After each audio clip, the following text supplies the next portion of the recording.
We are continuing to follow breaking news of an hours-long standoff on the South Hill last night. The Spokane County Sheriff's Office says a man who shot at deputies is now in the hospital and is facing several charges. This all happened right next to Moran Prairie Elementary. Destiny Richards is live at the school. And Destiny, we just received word that the school will operate as normal today.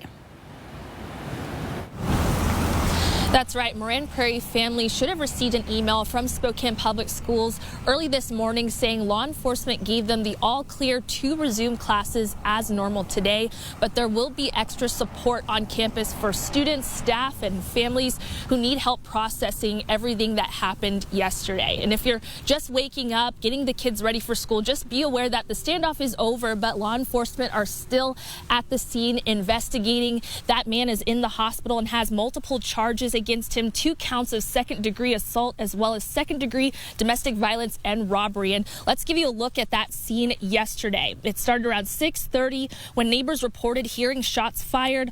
Law enforcement quickly shut down roads and sent in the sheriff's department's heavy-duty vehicle. People in the area were told to shelter in place as there was a man with a rifle shooting. Sheriff John Knowles says they knew of the man. Wednesday evening, a designated crisis response team notified deputies of a man who was a danger to himself or others. After investigating the claim, deputies say they had probable cause to arrest him on the multiple charges.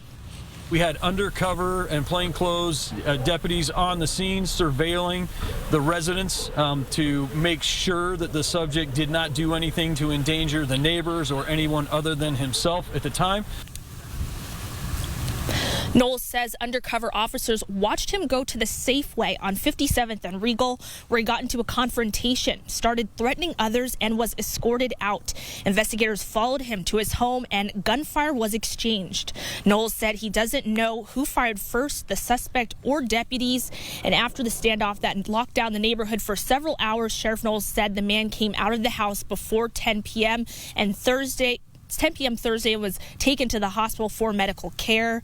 Boy Scout troops and YMCA basketball players were inside. Nearby Moran Prairie Elementary School had to stay there until the situation was over. And again, the area was blocked off for several hours.